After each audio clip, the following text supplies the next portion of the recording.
like also the people in the village who would, like, it's not funny, but they'll talk about like, like when visitors come, how do you not know your neighbors? Like, how do you not know your neighbors? Like, what kind of life do you have? Like, and really, I mean, I think they're asking, like, what kind of poverty do you have that you don't know your neighbors?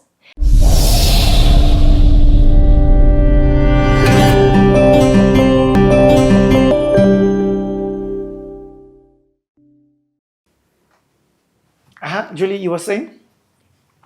So I was just reflecting on how I think it's David Taurus's leadership of like God's heart for people suffering, physical, emotional, spiritual, and God's heart that longs for people to live in truth and live in freedom. And like in those early days where we were fighting for people to know whether they had HIV and to be able to respond from that, I just feel like it was the gospel that led us to like have these gatherings and led us to be able to share about God's heart for them, and that people responded, and that like from youth to older people would get tested, our work would just carry on. Once somebody gets tested, if they tested positive, now you would begin a relationship with these people. Yeah, we would coordinate for them to go to the HIV clinic. Again, it's Turbo, so it was like 10 kilometers away. So sometimes we would help with transport or just try to coordinate so that they wouldn't fall through the cracks. And then once they were there, they could get counseling and get medication and begin to be treated. And then do testing, potentially for spouses, because that would be a tricky, that's not easy for children, so that there could be treatment as needed. Wow. I mean, what was at this stage, or is this early days where there's something else that you shared, and I'm so glad I didn't forget it. As you're beginning to do this and people, okay, fine, I'm getting tested. Yes, I'm going to start taking my medication. New challenge. People are not taking their medication because they don't have food. They're hungry. Yeah. That's a new challenge. I mean, I'm sure you hadn't faced something like that in America because of lack of food, that people are not taking medication. I mean, there definitely was a level of food insecurity that was so different. And so to one, not be judgmental of someone who's not taking their medicines, but to listen to the reasons why and to try to help where possible as a team to figure out, like, can food be planted where they're living? Can there be a community garden? Is there other food sources to help to make sure that they have the food and their family has the food that they need so that they can continue with treatment? Because what we were trying to do, it was dire. Like, there were windows of time for people to start treatment before we were going to lose them, and we were losing parents. So it's like, if these parents can get on medications, then these children who we're sitting right here with, they don't have to become orphans. Like, there's an opportunity, and like, it was so clear, and like, that's what we were trying to do. Wow. And we watched, like, many of the parents, like, who looked so near death, get on medication, come back to life, and they lived to raise their kids. Wow. Not all the stories were that, but like, there really was an opportunity, and we watched this. They called it a Lazarus effect. So people would be so emaciated, so sick, if the disease had really progressed, and it would feel like it's too late, like they're not going to get better, and then like, little by little by little, with the right medications, with the right food, with the right love, like, we watched them get better. And we watched children similarly, like, if they took their medications, like, they could grow. Wow. And at this time, you don't have your own physical location where people can come to? No, we were doing everything community-based, so going to homes. Wow.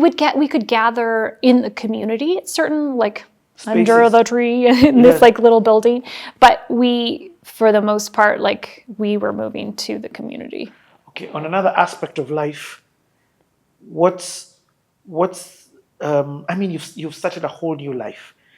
Are you like, okay, I'm not going back, or I'm not even thinking of that, or maybe you're just like, let me add one more year because the work needs to be Yeah, done. it's not done. That's what I felt like. I'm not done here yet, and it's not done with me. And that's kind of like how I judged it initially, or like kind of made decisions. Is like we were watching like really remarkable things happen, Yes. and I wanted to like continue to be a part of it, and to like I wanted it to grow, like for the sake of the people who needed it. But was that difficult communicating to, especially family back home? I don't even remember, like, I don't You were remember so those conversations. yeah. And like, that was when Safaricom like were scratch cards.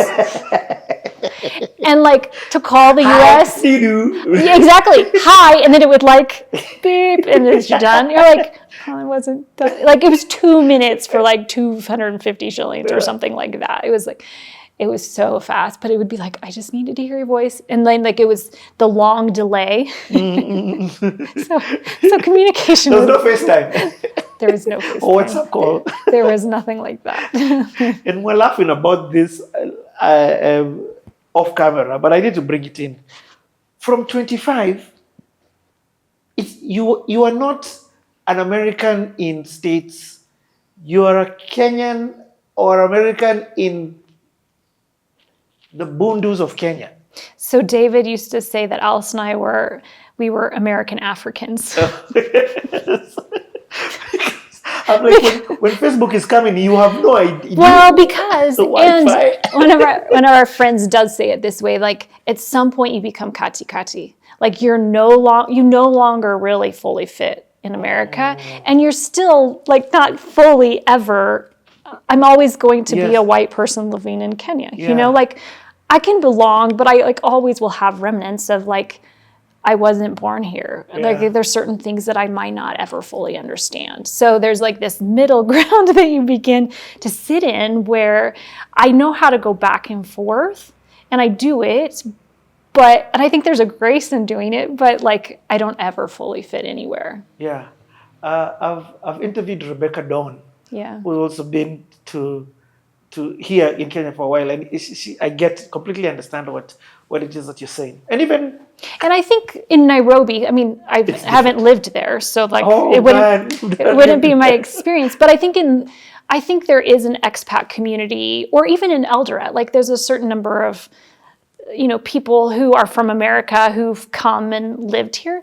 Like in the village, like it's you with the village, and they've been so wonderful. And obviously they've had to be gracious because like they've kept me for a long time, so. Julie, like your stories, when you say it is when I'm just like, yes, okay. It's not that she's in Nairobi where there's the UN and there's all these expert communities and there's, right now we've ordered Java. You're just like, oh my God. Like that's a new thing. Yes, I remember from the village, now we're at Java. Like in the village, like we did for several years, like we didn't have electricity. So if you're going to cook something, like stones. there's got to be firewood or there's got to be a jiko, like you have to figure out. And you had to assimilate into that. Yeah. And I mean, thankfully I've always like had help because there's certain things it's like, I'm not easily going to be the one to go to the river to wash my clothes. Like, I mean, it's not that I couldn't do it, but like the amount of time I would do it so badly that it's like, maybe if someone helps me with this, then I can maybe I can help with like HIV patients. Cause otherwise I would spend my entire day. Like if I need to start the fires myself, like I might not like go so well. Okay. So thankfully, like I've had help, because I'm not so skilled. I can't carry water on my head, like these certain things that are normative within women's roles at this point, like that I really admire how hard they work. Like I'll go for a walk in the morning and I'm talking to my neighbor and I'm asking because she's carrying liters of water and it's like, what are you doing? And it's always good. Like, how many times have you carried the bucket this morning? It's like 10. I'm like, wow. Like, I'm just going for a walk because I want to see the sky and like just recognizing where I am. And it helps me so much actually to walk through the community and to pay attention to my neighbors in the neighborhood and things that like some people would see that as like a positive or a negative thing. But for me, it's more of like, that's still what's normal. And she's doing it and she's doing it with joy. And maybe someday that will change. But for now, like I remember years ago, like the ladies, so this was when we go with our clothes all to the river to wash, and like it's not my thing. But they asked, well, how do you wash clothes in California or in the US? And I said, well, there's a machine. And the lady asked, well, then when do you have time to get together with your friends? Oh. Like there's so many opportunities to learn about like this interdependence that's lived within community, this desire for relationship versus everything being done with ease, or that. I mean, I don't think it makes one right or wrong, but there is like a lot of learning to do where there's a value for relationship that sometimes supersedes like a value of time, but who is to say I don't think I'm the one to make a decision of like, is this more valuable or not? And I've really come to respect that in times of celebration, the way the community gathers like for days to sift a pot of beans, to like gather the firewood, to come together to say like, I can't do this by myself, but this wedding, like this belongs to all of us. And then similarly, in times of grief, the way the community gathers to do the same. I love that you've brought that up, that despite the work and the purpose, there was also times of this aspect that maybe you didn't have with your family because of the distance. You're having now those moments. A child has been born, not there as a midwife, but there as to celebrate that child being born. Yeah. You're there with you're experiencing that love, actually that's the word, with a different community. And that, like Tarus would say, our security is the relationship we have with the community. It's not like in the village, like you're not calling 911. There's not like a police line to call. Like you're with each other. Like you are each other's security. And just the depth of relationship that exists there. Like also the people in the village who like, it's not funny, but they'll talk about like, like when visitors come, how do you not know your neighbors? Like, how do you not know your neighbors? Like, what kind of life do you have? Like, and really, I mean, I think they're asking, like, what kind of poverty do you have that you don't know your neighbors? And like, I've been really moved and shaped by like being in a place where Taru says we should know our neighbors within a 5-kilometer radius. Like, we should know their kids. Like, those kids don't just belong to that set of parents. They belong to the community. And it's, in some ways, it's our responsibility to love and to help raise them. One of the most popular saying that's out there is that it takes a village. But people say it, but they have sort of lost the meaning of that thing. They think they understand it, and it sounds nice. But 5 kilometers, and this is true. And I have not mastered it, but they do. Like, people know their neighbors, and they're like are for their neighbors. The neighbor is not the next door guy who's here. It's all the way there. I mean, we experienced it. I saw during the drive some of the constantly hooting at different people and saying hi to them. Yeah. And this is a young guy who was doing that. Okay. You don't have just one last question I wanted to ask. Did you come to see Nairobi? Did you bump into Kanji? Because you've just said I've not lived in Nairobi, but did you? I think I saw you once in a while in Nairobi. Yeah, so I can't even remember exactly, like, if there were certain times, like for immigration, I would need to come down, or, like I just need a break, would come down for a few days and would stay with them. And so I would come to Nairobi for short periods of time typically. And even they'd be like, can you stay longer? And I'm like, nope. I'm out. Yeah, not because I didn't love them and love the time. I did so much. And like, what a gift to have them as family. But I really loved being at home in this new community that Wow. I lived in. From the, I like even something else you just said. From the immigration side, are you dual citizen now? So I'm a permanent resident. I could at this point become a citizen. I just Yeah. haven't yet. Okay. At the time you had was it a work visa? I did. You did, huh? Yeah. So I Okay. had a work permit for a period of time. After I married Titus, then I was a dependent for a little while, Yeah. and then I've become a permanent resident. Yeah. Mama. Cherop. Cherop. Mama Cherop. Okay. So let's take this now then to the next stage. Where we are right now, I can see all the testing that's happening. I can see, is the demand coming that you don't have enough medication? Now, are those kind of challenges happening? Or Joe's got that sorted out? So Joe worked with AMPATH. So AMPATH is this consortium of medical schools, both Moy University, which is here in Eldoret, and then North American institutions that were partnering together to create this program. And remarkably, like, we've gotten to partner with them for the last 20 years. Like, we informally initially, and then over time, like, just continue to really work together to try to see how to assist the community.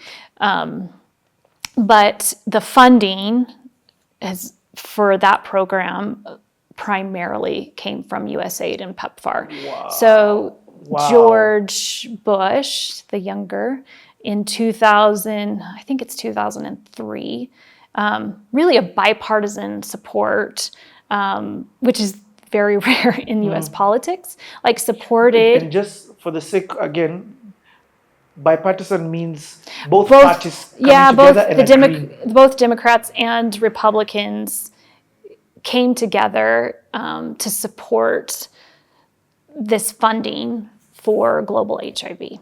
And they called it the President's Emergency Fund for HIV and AIDS. So that's PEPFAR now. PEPFAR. Mm-hmm.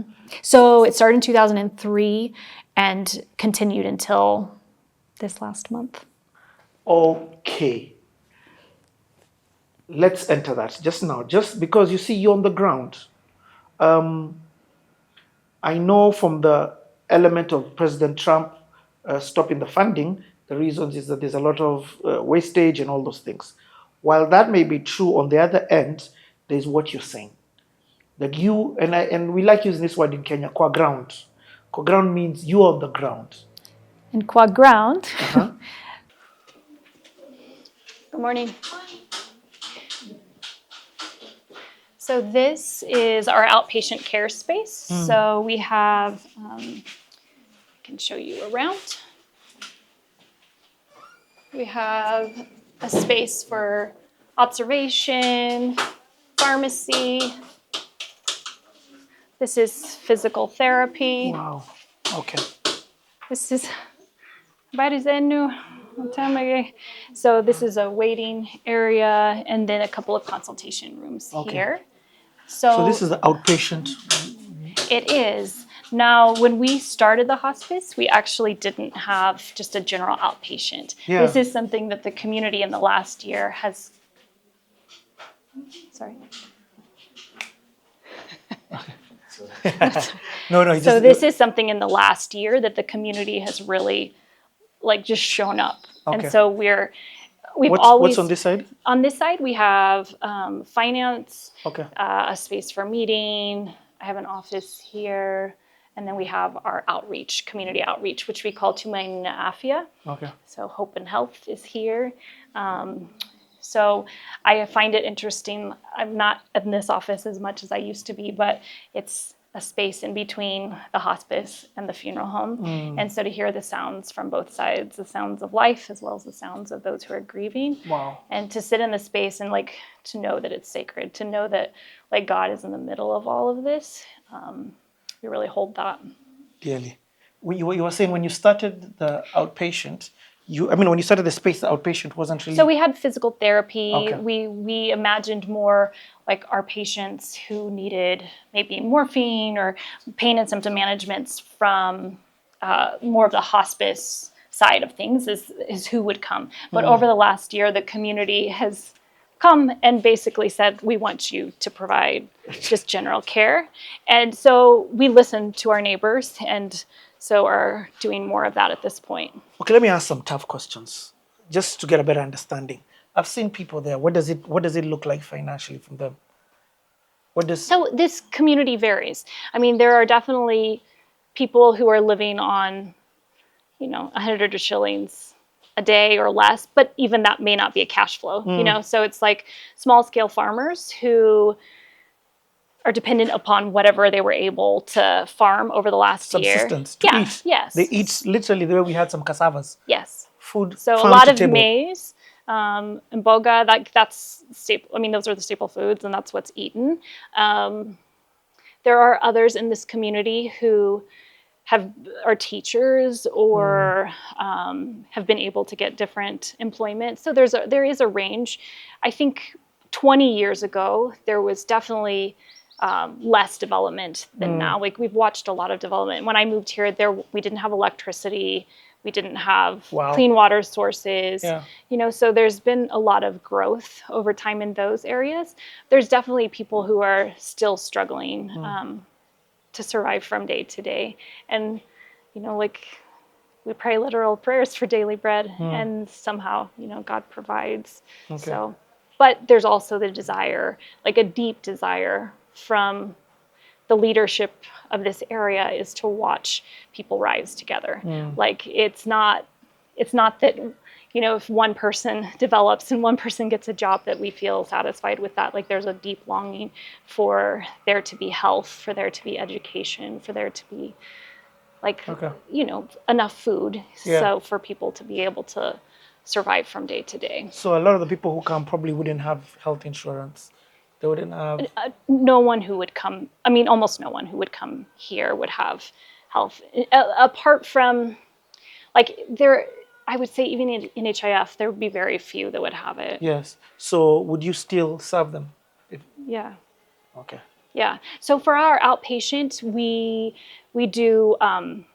charge very little to be able to make sure that people who need care can access it. So it doesn't cover all of our costs, but the desire is for there to be health and for people to be able to access it and to work towards sustainability versus the other way around and not leave room for them to come and to feel welcome in this place.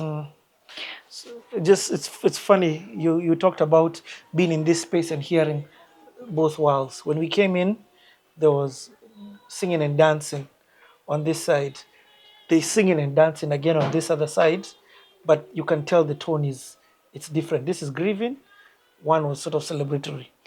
And we believe that with God, there's room for both. Like that we have chosen to do a work that has both celebration. We weep with those who weep and we rejoice with those who rejoice, and we're well practiced in that. And even though that's hard, it's something that we do. Okay. As we walk down towards this place, how many people work in this space? Because one of the things that this has done is just, you've uplifted the economy in terms, community in terms of providing jobs. Yeah.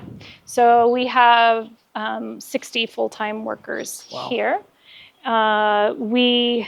Even some of our staff, many of them are from this community. Some are former guests or patients. Wow. So people who we took care of and then they got better and they wanted to give back in the gardens, in the laundry, in the caregivers. So it's not unfamiliar, at least historically, for a caregiver to tell another patient, I was as sick as you. Don't give up, don't lose hope.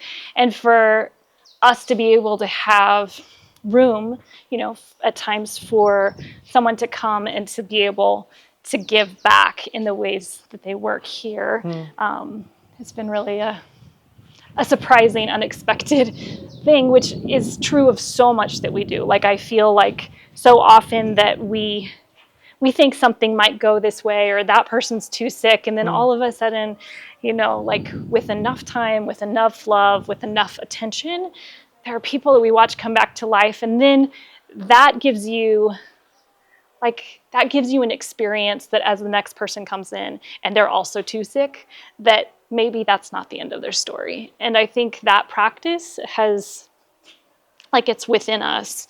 It grows faith over time. It's like, even if someone dies, like, this perspective of they were not alone, they were loved, they were seen, like, we gave our best for them to have a chance in their last days to experience the love of God. First and foremost, let me say, this doesn't look like a health institution because of the excellence and the quality that you've put. I'm checking out the manicure lawns. It looks already so warm. It looks like this is a retreat center or something of the sort. So you didn't have to do it to this level of quality. But I think for you, you did.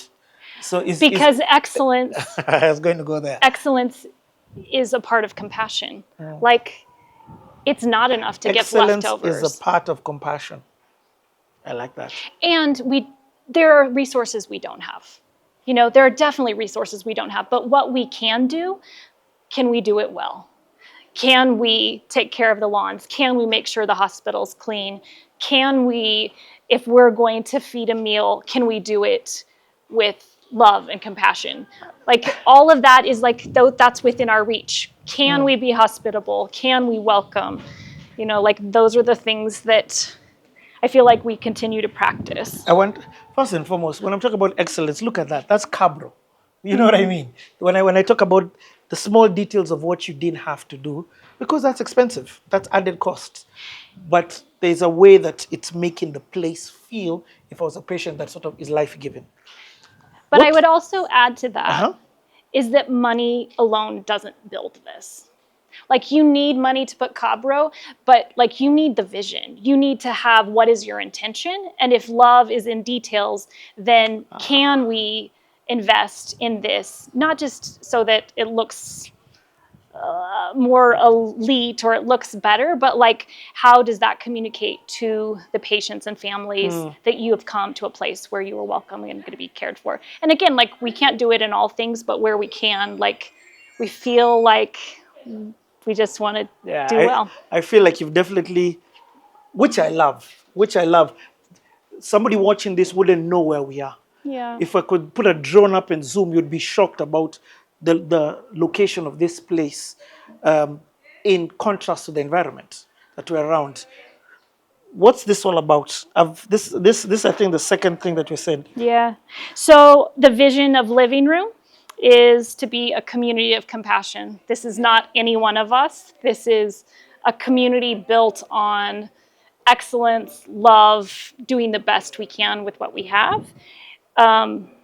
So a community of compassion that honors life. So at the other end of the walkway, it says honoring life and offering hope. I love it. So we put it into the ground as a reminder that every day as we walk over this, like, a reminder of what we're called to do, who we are, like, more than a medication that we give, like, how are we offering hope? How are we honoring the people, the families, the patients who come into this space, the community that we serve?